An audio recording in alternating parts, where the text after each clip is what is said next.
High friends, welcome back to channel. இன்றைக்கி நீனா நானா எபிசோடில் பார்த்தீங்கன்னா சிங்கிள் மதர், அதில் கிராமத்து பெண்கள் சிங்கிள் மதர் வர்சஸ் நகரத்து சிங்கிள் மதர்ஸ், இதில் என்ன டிஃப்ரென்ஸ் அப்படின்ற மாதிரி கேட்குறாங்க. சிங்கிள் மதர் அப்படின்னாலே நிறைய கஷ்டம்தான். ஏன்னா பார்த்தீங்கன்னா அதை க்ராஸ் பண்ணி வந்தவங்களுக்கு தான் தெரியும் அந்த வலியும் வேதனையும். குழந்தை இருந்தால் இன்னும் அதிகமாக அவங்க படுற கஷ்டங்கள் அதிகமாக இருக்கும்.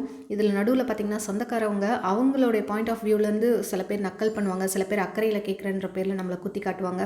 அந்த மாதிரி விசேஷங்கள் இந்த மாதிரிலாம் ஓப்பனாக போக முடியாமல் நம்ம எவ்வளோ சங்கடங்கள் இருக்குது. என்ன தான் டெக்னாலஜி வளர்ந்துருச்சு, நம்ம சமுதாயம் ஈக்குவல் எல்லாமே பேசினாலும் அந்த பெண்களுக்கு மட்டும் அந்த ஒரு இது இருந்துக்கிட்டே தான் இருக்குது. அதுவும் யாரால் இழைக்கப்படுகிறது அப்படின்னு பார்த்திங்கன்னா பெண்களாலே மட்டுமே இந்த மாதிரிலாம் நடக்குது.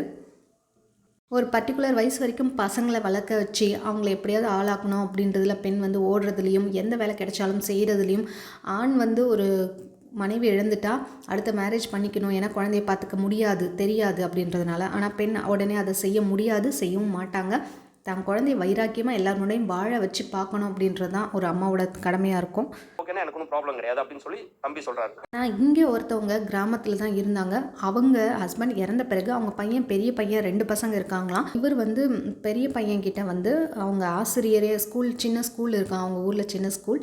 அங்கே இருந்து வேலை செஞ்சுட்டு இருந்த ஒரு வாத்தியார் உங்கள் அம்மா தனியாக இருக்காங்க, நீங்கள் வேலைன்னு போயிடுறீங்க, அவங்களுக்குன்னு கடைசி காலம் வரைக்கும் ஒரு துணை வேணாமா அப்படின்ற மாதிரி கேட்ட உடனே இவருக்கு அது கேட்டதும் ஒரு மாதிரி எப்படி இருக்கும், என்னதான் சமுதாயம் முன்னேறினாலும் அது கேட்டதும் நமக்கு ஒரு மாதிரி அருவருப்பாக இருந்தது அப்படின்ற மாதிரி தான் சொல்கிறாரு அவர். என் தம்பிகிட்ட போய் கேட்டேன், அவங்களுக்கு இஷ்டம் இருந்தால் பண்ணலாம் அப்படின்ற மாதிரி சொன்னாங்க. எங்கள் அம்மா கிட்ட போய் சொன்ன உடனே ஃபஸ்ட்டு அக்செப்ட் பண்ணிக்கல. அவங்கள 3 வருஷம் கன்வின்ஸ் பண்ணியிருக்காங்க இவங்க. அவங்க பிள்ளைங்களும் ஃபோர்ஸ் பண்ணுறாங்களேன்னு சொல்லிட்டு ஒரு 2-3 வருஷம் அவங்க யோசித்து எல்லாமே என்ன பேசுவாங்க, அதுவும் கிராமத்தில் எப்படி பேசுவாங்க, என்ன மாதிரி ரியாக்ஷன் இருக்கும் எல்லாமே யோசிச்சாங்களாம். நீங்கள் யாருக்காகவும் பார்க்காதீங்க அப்படின்னு அவங்க பிள்ளை சொல்லியிருக்காரு. இந்த மாதிரி யாரை பற்றியும் கவலைப்படாமல் கல்யாணமும் அவங்க அம்மாவுக்கு பண்ணி வச்சுருக்காங்க. அண்ட் தென் கல்யாணம் பண்ணவர் 4 வருஷத்துக்கு முன்னாடி பண்ணியிருக்காங்க. ரொம்ப ஹாப்பியாக இருக்காங்க அப்படின்னு தான் சொல்கிறாங்க.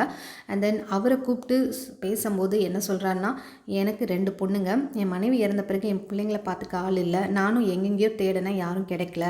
அதுக்கப்புறம் எனக்குன்னு கடைசி வரைக்கும் ஆள் வேணும் அப்படின்றதுனால எங்கள் பொண்ணுங்களும் ஒத்துக்கிட்டாங்க, உங்களை பார்த்துக்க ஒரு ஆள் வேணும், அவங்க கல்யாணம் பண்ணி போயிட்டாங்க, அதனால் சரி நான் இவங்களை விருப்பப்பட்டு கல்யாணம் பண்ணிக்கிட்டேன் அப்படின்ற மாதிரி சொல்கிறாங்க. ஊர் மக்களை பற்றி நீங்கள் யோசிக்க வேண்டாம், நம்ம லைஃப்பை நாம தான் வாழணும் அப்படின்னு தைரியம் கொடுத்தாங்க. எனக்கு 3 வருஷம் ஆச்சு அந்த முடிவு எடுக்க. இவர் சொல்லியே 3 வருஷம் ஆச்சு எனக்கு முடிவு எடுக்க. இதை கேட்கும்போதே நம்ம என்ன நினைப்போம், சி அப்படின்ற மாதிரி ஒரு எண்ணம் சில பேருக்கு தோணலாம். இந்த வயசில் கல்யாணமா அப்படின்ற மாதிரி தோணலாம். ஆனால் யோசிச்சு பாருங்கள், என்ன தான் வயசானாலும் அவங்களுக்குன்னு ஒரு மனசு இருக்குது. ஸோ அவங்க என்ன நினைப்பாங்க, கடைசி வரைக்கும் நம்ம கூட இருந்து பார்த்துக்கணும் அப்படின்ற ஒரு ஆள், நமக்குன்னு ஒரு ஆள் வேணும் அப்படின்ற மாதிரி நினைப்பாங்க. அதாவது பிள்ளைங்க அவங்கவுங்க வேலைக்காக போயிடுவாங்க, இல்லை கல்யாணம் ஆகினாலும் போயிடுவாங்க. ஆனால் கடைசி வரைக்கும் ஒரு பேச்சு துணைக்கு கூட நமக்குன்னு ஆள் இல்லாமல் தனிமையில் வாடுறவங்க எவ்வளோ பேர் இருக்காங்க. அவங்களும் பேசினாங்க இதில். இப்போ பார்த்திங்கன்னா டைவர்ஸுக்கு முன்னாடி எவ்வளோ வலிகள் அனுபவித்தோம், இதுக்கப்புறம் கல்யாணம் பண்ணால் மறுபடியும் அதே மாதிரி ஆகிடுமோன்னு ஒரு பயத்தில் இருக்காங்க. பட் செக்யூரிட்டி இல்லை. ஒரு அவசரத்துக்கு ஒரு நைட்டில் எங்கேயோ ஒரு அவசரமாக போகிறோம் அப்படின்னா ஒரு 9-10 மணிக்கு மேலே ஒரு பயப்பட வேண்டியதாக இருக்குது. தனியாக ஆட்டோவில் போகிறதுக்கு பயப்பட வேண்டியதாக இருக்குது. அது கண்டிப்பாக இருக்கக்கூடிய ஒரு சூழ்நிலை தான், இல்லாத ஒன்று கிடையாது. என்ன தான் தைரியமாக பேசினாலும் நம்ம பயப்பட வேண்டிய ஒரு சூழ்நிலையில் தான் இன்னும் இருந்துகிட்ருக்கோம். விதவைகள் ஒரு நல்ல விசேஷத்துக்கு போனால் பொண்ணுங்களே என்ன பண்ணுவாங்க, லேடிஸே என்ன பண்ணுவாங்க, அவங்கள நலங்கு வைக்க விட மாட்டாங்க, அவங்களுக்கு குங்குமம் கொடுக்க மாட்டாங்க, அவங்களுக்கு பூ கொடுக்க மாட்டாங்க, அவங்கள எதிர்த்தில் பார்த்துட்டு போக மாட்டாங்க. ஸோ இந்த மாதிரி நல்ல காரியங்களுக்கு கூப்பிட மாட்டாங்க. இப்படி நிறைய விஷயங்கள் இப்போவும் இருக்குது. இதுவே சென்னையில், சிட்டியில், எந்த சிட்டியாக இருந்தாலும் அப்படி தான் ஃபாலோ பண்ணுறாங்கன்னு சொல்லிட்டு இங்கே பேசும்போது எல்லாருமே சொல்கிறாங்க. கோபிநாத் சார் அப்படியான்னு கேட்குறாரு. ஆமாம், சிட்டியாக இருந்தாலும் எல்லாமே இன்னமும் நடக்குது அப்படின்ற மாதிரி தான் அவங்க சொல்கிறாங்க.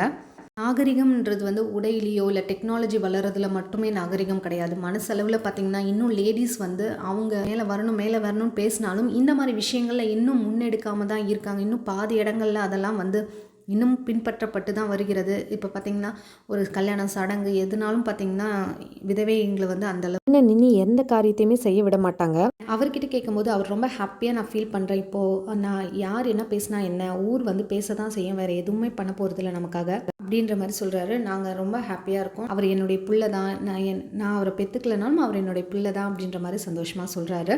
ஸோ எது மாறினாலும் நம்ம மனசு மாறலனா எதுவுமே மாறாதுன்றது தான் உண்மை. அண்ட் இந்த வீடியோ பிடிச்சிருந்தா லைக் போட்டுருங்க. சேனல் புதுசு மறக்காம சப்ஸ்கிரைப் பண்ணிட்டு பாருங்கள். உங்கள் ஃபீட்பேக்ஸை கமெண்ட் மூலமாக தெரிவிச்சுங்க. தேங்க்ஸ் ஃபார் வாட்சிங்.